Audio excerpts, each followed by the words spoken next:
Have you ever been in debt so bad that it keeps you up at night? Well, that was me not too long ago, and it caused a type of stress and anxiety that I never want to experience again. For the past 7 years, I've spent countless hours researching exactly what causes people to go into debt and how to avoid it.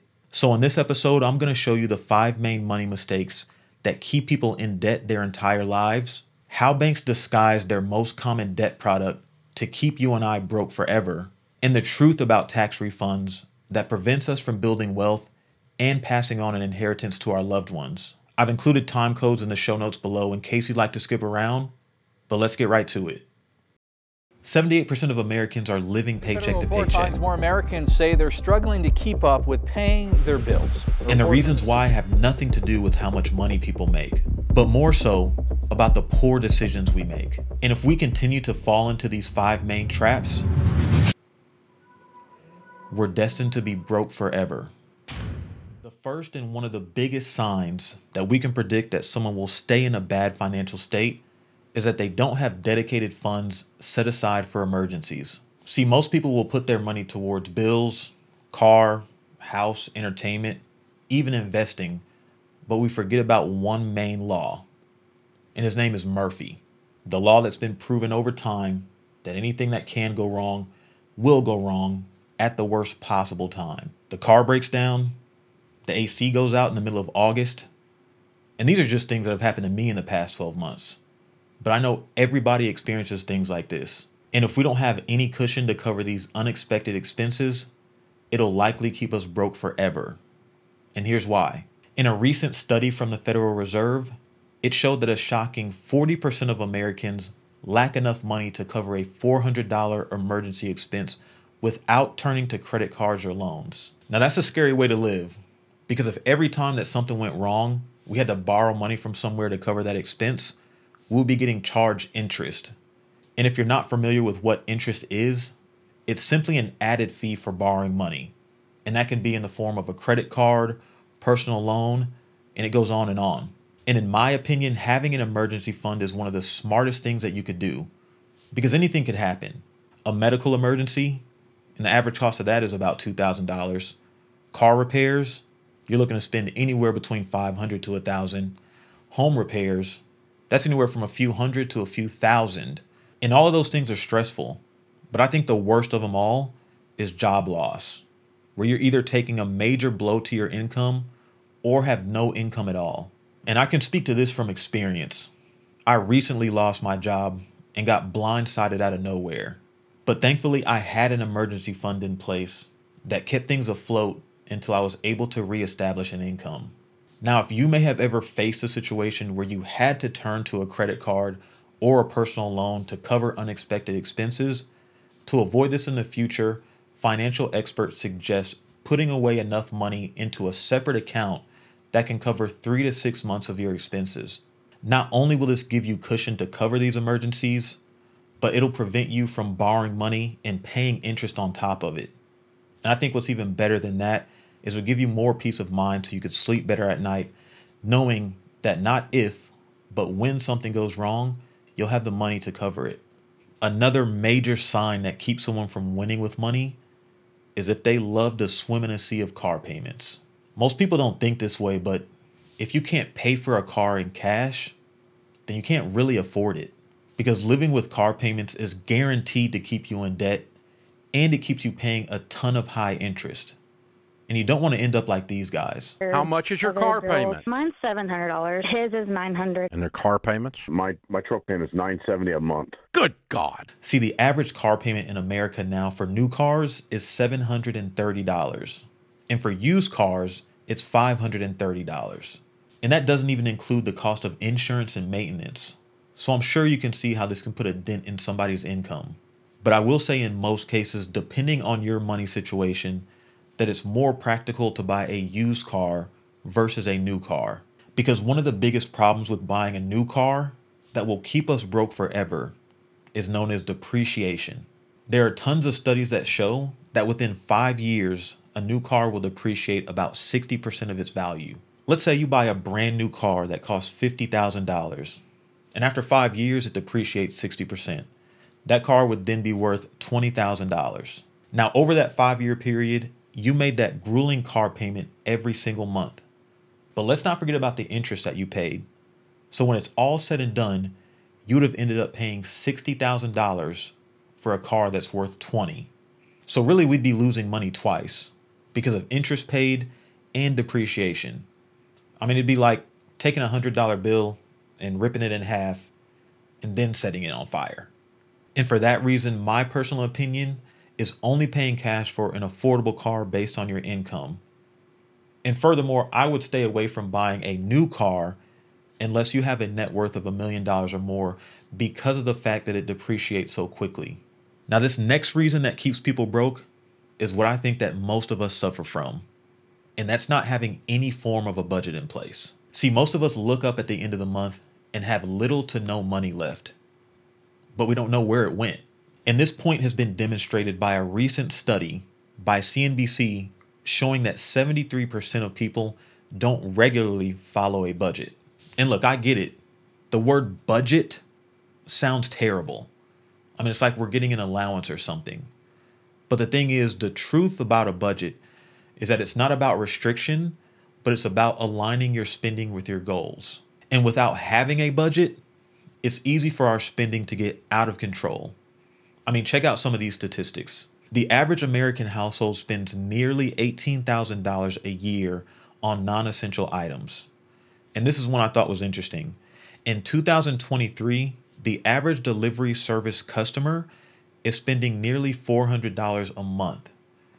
I mean, you talk about Uber Eats, Instacart, DoorDash, all those things add up. And this pattern of overspending can prevent us from saving money, investing, or even just covering our bills. And it just leads us down the path to, guess what? Borrowing money. But if you're looking for an easy way to control your money and stop spending $400 a month on Uber Eats, here's the best tool I found. What if it was possible to receive an extra $500 a month without doing any work for it? Recent data shows that the average person who takes the time to monitor where their money is going saves nearly 10% of their paycheck. And one of the easiest ways to track your spending is by using Rocket Money. Rocket Money is the #1 mobile app on the market that helps people track and save their money every day. This service easily connects to your bank and creates a personalized plan to keep more money in your pocket each month. One of the best features is their unique concierge team that finds and cancels unwanted subscriptions for you, and they negotiate bills on your behalf to get you the best rates possible. Whether you're looking to save money to pay off debt, invest for the future, or finally take that much needed vacation, Rocket Money can help you achieve your goals. You can check out everything that Rocket Money has to offer by tapping the link in the show notes below. Don't delay your financial peace any longer. Sign up today and join the more than 3 million people that have taken control of their money.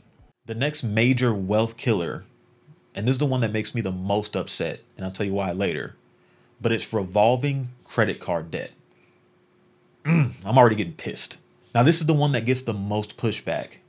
And most people argue, well, what if I pay off my full balance every month? Well, then you paid off your full balance and you're not paying interest.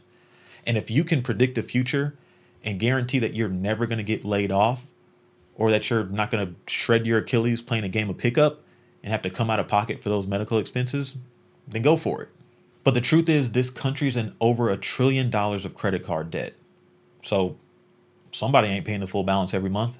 Now, credit cards are the most common form of debt, and they charge the highest interest right next to the criminal payday loan. And I'm not going to go into a bunch of stats as to why they keep us broke. I'll just give you my personal story. See, this was some years back, and money was tight at the time, so I ended up maxing out a credit card, and it really wasn't even that high of a credit limit. It was only $1,500. And because I needed to save all of my paycheck for other bills, I just put this credit card on auto pay and paid the minimum balance due. But a few years later, I was trying to get my act together and start cleaning up some of my old debts. And I had completely forgotten I even had this card.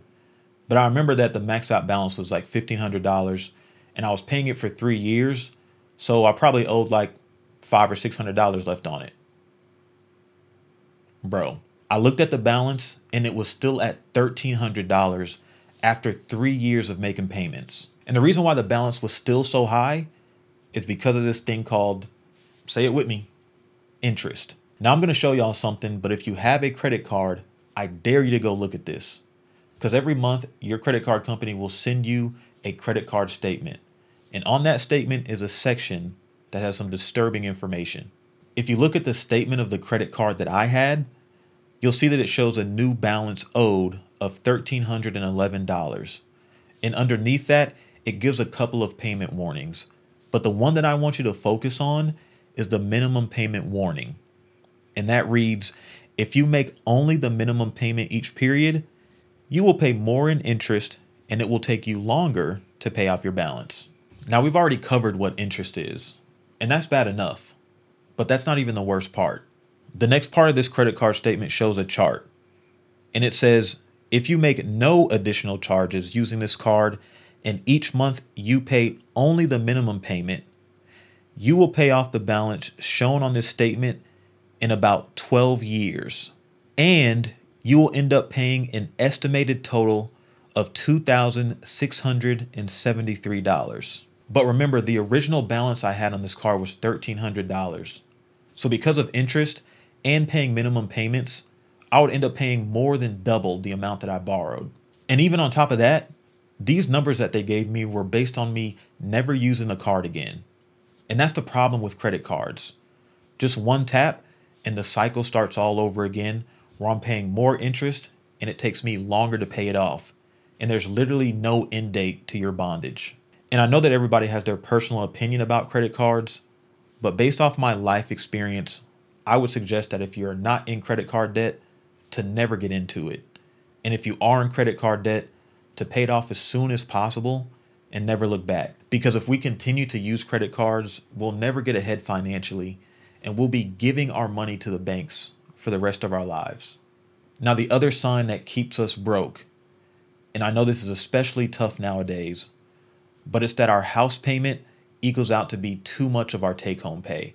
A study that was conducted a few months ago shows that over a quarter of Americans are house poor, meaning that their housing costs add up to be more than 30% of their take-home pay. And the problem with this is when you spend too much money on housing, you don't have enough left over to cover the rest of your lifestyle.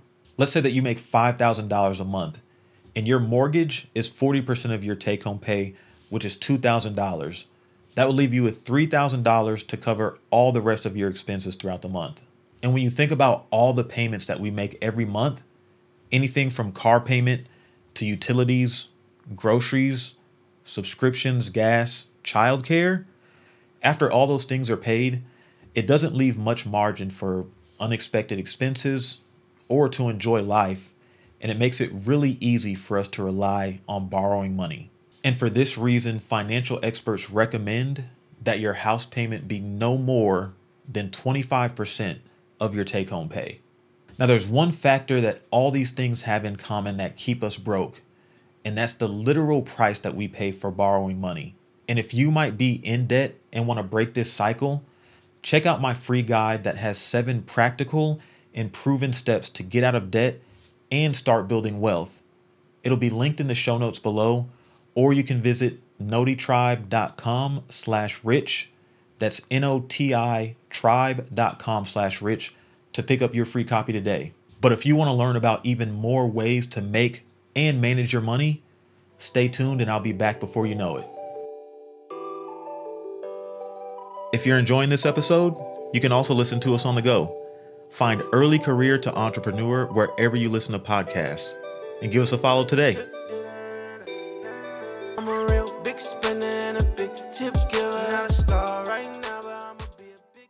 Tax refunds aren't what we've been fooled to think that they are. Most people get excited when tax season rolls around. You get a lump sum of cash to go shopping, take a vacation, catch up on some old bills. But the reality is, if you're used to receiving a tax refund from the IRS, you could be losing a lot more money than you're gaining. And without learning the truth behind how this system really works, we're likely to retire broke. Let's take a look at the actual definition for tax refund. And it's really any money that you receive from the government because you paid more taxes than you should have in the previous year. So imagine this, and bear with me because it's not a perfect example. But let's say that you run to the grocery store real quick to pick up something, And by the time you check out, the item total is $5 even. And the smallest bill that you have is a 20. So once you hand that over to the cashier, I'm sure that you would expect to get $15 back in change, right? Well, of course you expect to get your change back because you handed the cashier more money than what that item was worth. And then once they hand you your change back, in its simplest form, that is the equivalent to a tax refund. Now, could you imagine once the cashier hands you your $15 in change back that you're like, oh my God, like, thank you so much. I appreciate it. No, a cashier would be looking at you crazy. It's your money after all, fam.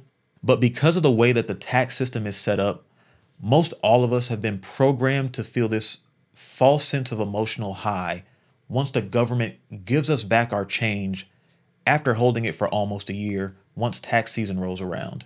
And interestingly enough, according to the IRS themselves, more than 2/3 of Americans get a tax refund every year. Now, I don't know about you, but to me, it's hard to believe that people knowingly let the government hold on to their hard-earned money for what could amount to up to a year just to have to ask them to give it back when they file their taxes. So in my mind, it has to be because we simply don't know that we're overpaying or we don't care enough to change it. Regardless, either way, one of the biggest problems is that most of us don't notice we overpay because taxes are withheld automatically from our paycheck before we even get it. But this isn't by accident. Deducting taxes from employees' checks automatically has been in place nearly as long as taxes have existed. And the point of it is to make paying taxes painless and almost invisible. But on the other hand, tax refunds are extremely visible. And commercials and ads like this is part of the reason why we get excited to get our own money back. It almost makes it feel like we won something. So going back to the grocery store example, let's use that same scenario. You go to check out and your total is $5 even. You hand the cashier a 20, and instead of them giving your change back, they hold on to it and tell you to come back next year, fill out a couple of forms, and in a couple weeks they'll process everything and give you your $15 back. There's absolutely no way that we'd let that happen. Now, in my opinion, not only does this system make no sense at all, but it actually causes us to lose out on so much money that it's mind-boggling. And I'll show you later in the video exactly how much, but first I wanted to point out how much money that the IRS holds from us on a yearly basis. And looking back to 2023, the IRS refunded $172 billion to approximately 59 million Americans that overpaid on their taxes. And the average refund amount per person or household broke down to about $3,000. And doing the math on that, that's like $250 a month that's coming out of people's paycheck that probably don't even realize it. I mean, if you had an extra $250 a month, what would you do with it? But here's the catch. Getting your tax refund is one thing, but what you do with your tax refund is a whole other story. See, companies everywhere understand that millions of people overpay on their taxes and are due a refund, and they take advantage of that. If you pay attention, around tax season, there's a lot of retailers that start promoting sales and special discounts, especially on big ticket items like cars, furniture, appliances, you name it, that are meant to entice people to spending their tax refund on things that they never intended to. And the psychology behind all of this is that false emotional high that most people get, but especially those that are living paycheck to paycheck. It almost makes a tax refund feel like extra cash. And as soon as it hits the bank account, it's like an exhale of lifestyle. And that's why for most people, as soon as they receive the tax refund, it's gone in a matter of weeks. Even the services that we use to file our taxes encourage us to blow the money on things that are not going to benefit our financial future. TurboTax has done us a favor of compiling a list of 11 fun things that we can do with our tax return.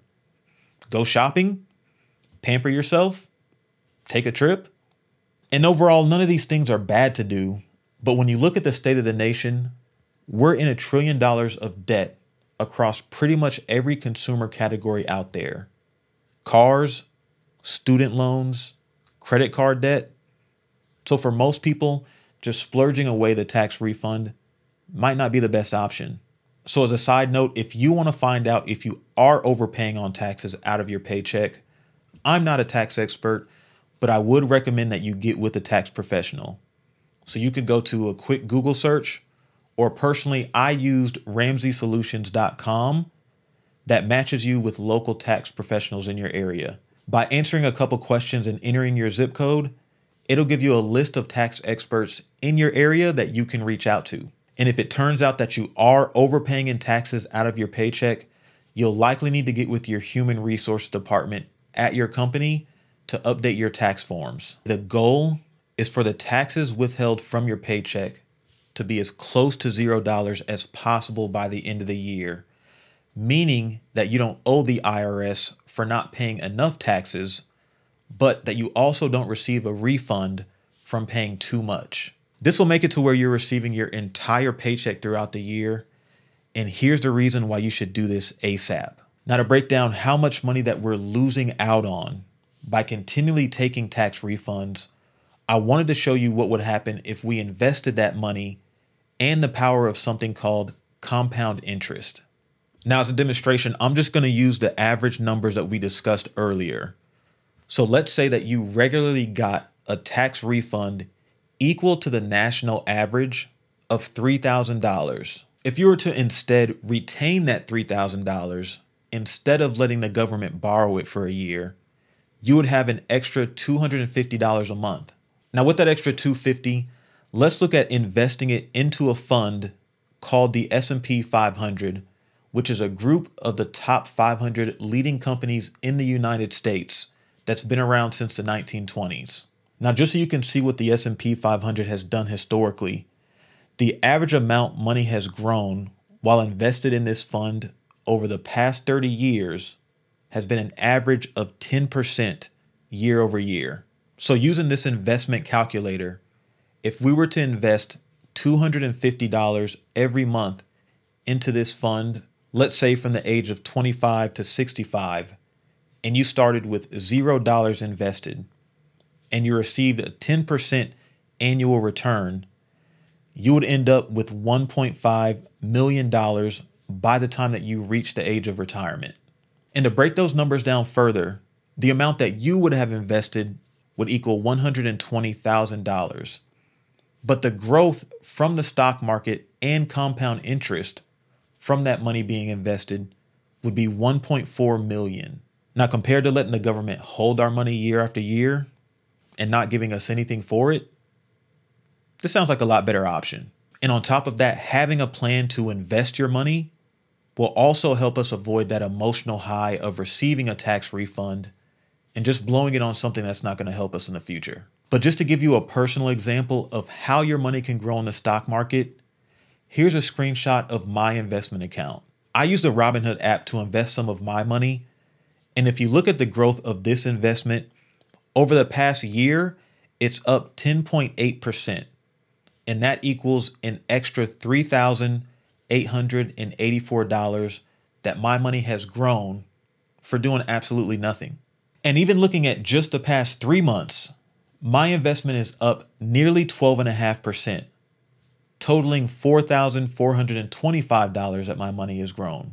Now, personally, I plan to continue investing in this account so I can have enough money to retire comfortably. Now, if you'd like to start investing for retirement and stop sending your money to the government year after year, Robinhood would be a great option. They even give new members a free stock for signing up just to kickstart your investing journey.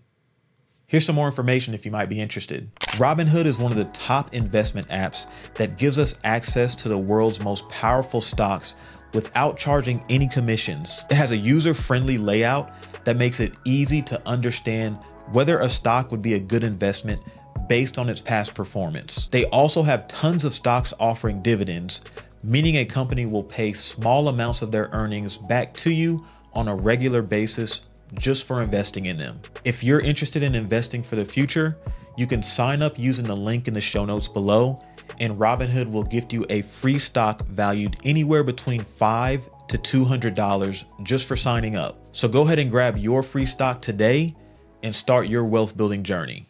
Now, even though investing is a much better option than overpaying on taxes, I do want to caution you. If you have any kind of consumer debt, which is debt other than your mortgage, it's crucial that you clean that up before you start investing, in my personal opinion. I mean, if the money that you're investing in the stock market is growing 10%, but you're paying 20% interest on a credit card, then ultimately investing would be a waste of time. So if you happen to be in debt and you're looking to get out the fastest way possible, I've linked a free ebook below with a proven method of 7 steps that have gotten millions of people out of debt.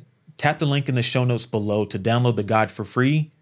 And if you're looking for more ways to make or manage money, stay tuned and I'll be back shortly. NOTI Tribe merch is finally available.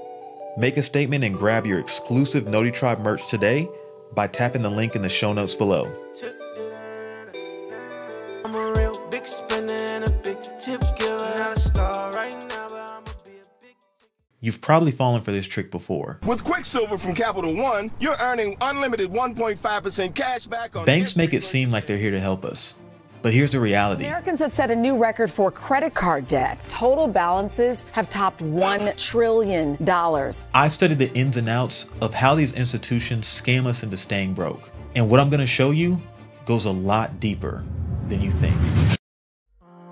One of the things that I had to sit back and realize is that banks are in the business of making money, not losing it. And they make a lot of money. The FDIC shows that across 4,200 banks, that they brought in nearly $300 billion just a couple years back. And the sad thing is that you and I are the ones who are paying them. And most of us don't even realize it. See, one of the main ways that banks make money is by charging interest to people who borrow money from them. And this can come in the form of many different loans, anything from cars to personal loans to business or mortgage and credit cards.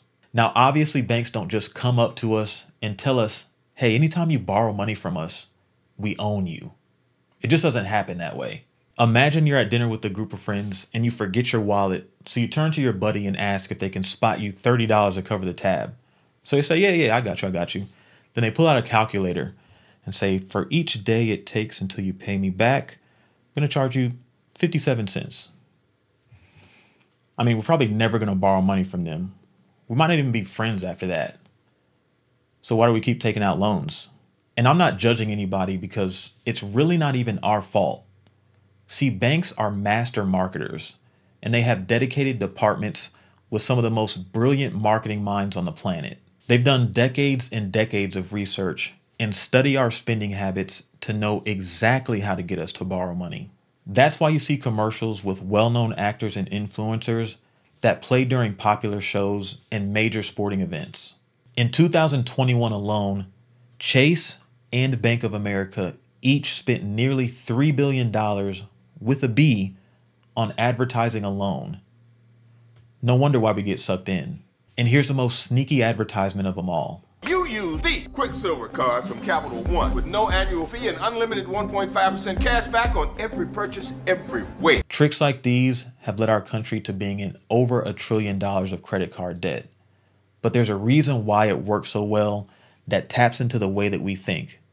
But before I get into the psychology of how it works, we have to realize that if we continue to borrow, that we're going to be living paycheck to paycheck and remain broke for the rest of our lives.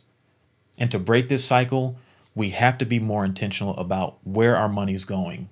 Recent data shows that the average person who takes the time to monitor where their money is going saves nearly 10% of their paycheck.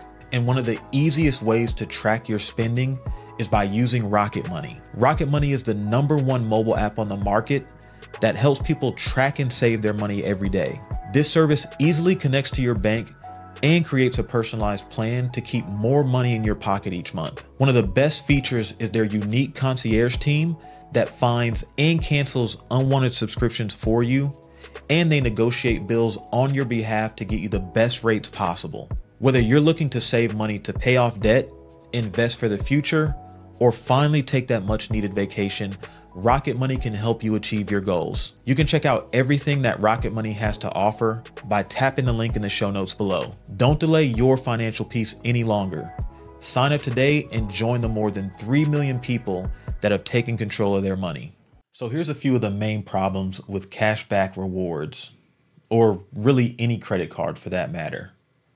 There was a study done by the Federal Reserve Bank of Boston showing that on average, people spend 160% more when they're using a credit card versus when they use cash. And the interesting science that came out of this study showed that when people used cash to purchase something, it triggered a sense of loss when they handed that dollar bill over to the cashier. And so they were a lot more intentional about where they spent their money. But conversely, using a credit card, you don't really feel anything. And as a matter of fact, the money doesn't even come out of your checking account immediately. You don't really realize how much you spent until the end of the month when you do have to pay your credit card balance. So because of that, the use of credit cards showed a pattern in people to regularly overspend to the point where they had to start relying on credit cards to have money month to month. And to make matters worse, the cashback program makes us feel rewarded for spending more money. But when you look at the math, we're literally stepping over dollars to pick up pennies. And what's even more sad is that the banks aren't actually giving us anything. They're just giving us back some of the money that they stole from us. And I can't even really say stole because we signed up for these programs. You see, remember earlier when I mentioned how banks make money? And it's off of the interest that they charge people for borrowing from them. The average interest of a credit card nowadays is about 23%. And the average cash back, and I'm being generous, is around 2%. So to run through a quick example of how the math works, let's say that you signed up for a cashback rewards card and instantly went out and spent $6,000 on that card. If you were to do that, the math would break down to where you receive 2% cash back or $120. Now let's say that you never spent another dime on that card from that $6,000 balance and you started paying the minimum payments and it took you 3 years to pay off that $6,000. After it's all said and done, you would end up paying the bank $2,361 in interest over that 3-year period. Now, I don't know about you, but to me, the math ain't mathin'. And maybe you're somebody who pays off your full balance every month, so you don't see a problem with cashback rewards. But in my personal opinion, there's still a few problems with it. Number one, like I said before, typically you're going to overspend just because, number one, you're using a credit card, and number two, in the back of your mind, you are getting cash back for it. The second thing is that you can't really tell the future. And so if you're using credit cards and you live paycheck to paycheck, let's say you lose your job or your car breaks down or your AC goes out, then at some point, they're going to get you with paying interest. So at the end of the day, you would lose that game anyway. And one of the biggest problems that I see with it is even if you were to pay your full balance every month and you received cash back, a portion of that cash back is actually going to come from someone else getting screwed over who's paying the minimum balance on theirs and is paying 20-something% interest. So in my mind, it's a lose-lose. And ultimately, like I said, banks aren't here to help anyone. I think it's the other way around. I've actually seen a lot more people hurt by using these banks' debt products than helped. But it's never too late to turn things around. So if you've been in an endless cycle of credit card debt or living paycheck to paycheck, I've actually put together a free ebook that gives 7 practical steps that has been proven to help people get out of debt and start building wealth. So if you're looking to start paying off debt, or you want to start your journey toward financial freedom, I'll link the guide in the show notes below, or you can visit notitribe.com/rich to download your free copy. Now, if you've gotten any value from this show, feel free to like and subscribe wherever you're watching or listening. And as always, if you're looking for even more ways to make or manage your money, stay tuned and I'll be back before you know it. I've been on